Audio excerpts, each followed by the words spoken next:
नमस्कार मंडळी, आज आपल्याला बनवायची उपवासाची एकदम खमंग खुसखुशीत भगर बटाटा चकली। तोंडात टाकताच विरघळेल एवढी खुसखुशीत अशी आपली ही चकली तयार होते। आता चकली तयार करण्यासाठी मी या ठिकाणी 1 कप भगर घेतलेली आहे।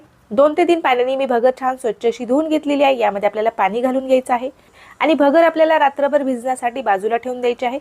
भगरीसोबतच आपल्याला 1/4 कप साबुदाणा देखील भिजू घालून घ्यायचा आहे। दुसऱ्या दिवशी सकाळी आपली भगर छान भिजलेली आहे। यामधील पाणी मी काढून घेतलेलं आहे। आता एका जाड बुडाच्या कढईमध्ये आपल्याला 2.5 कप पाणी घालून घ्यायचं आहे। पाण्यामध्ये आपल्याला चवीपुरतं मीठ घालून घ्यायचं आहे। पाण्याला छान उकळी येऊ द्यायची आहे। त्यानंतर आपल्याला यामध्ये धुवून घेतलेली भगर घालून घ्यायची आहे। भगर आपल्याला छान अशी मिक्स करून घ्यायची आहे। झाकण ठेवून आपल्याला 2 ते 3 मिनिट भगर छान अशी शिजवून घ्यायची आहे।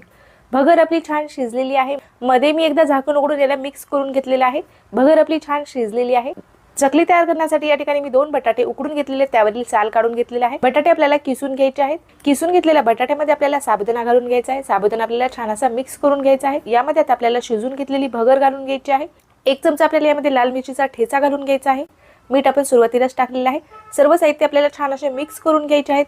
तुमच्याकडे जर चकलीची मशीन नसेल तर तुम्ही या ठिकाणी पायपिंग बॅगचा किंवा दुधाच्या थैलीचा वापर करू शकता। पायपिंग बॅगमध्ये आपण मिश्रण भरून घेतलेलं आहे आणि पायपिंग बॅगच्या मदतीने आपण या चकल्या तयार करून घेतलेल्या आहेत। एकदम गोल गरगरीत, अजिबात न तुटता आपल्या या चकल्या तयार होत आहेत। मशीनचा वापर करून देखील आपण या ठिकाणी चकली तयार करून घेतलेली आहे। चकली आपण छान उन्हामध्ये सुकवून घेतलेली आहे। दुसऱ्या दिवशी सकाळी आता आपण तळून देखील बघूया।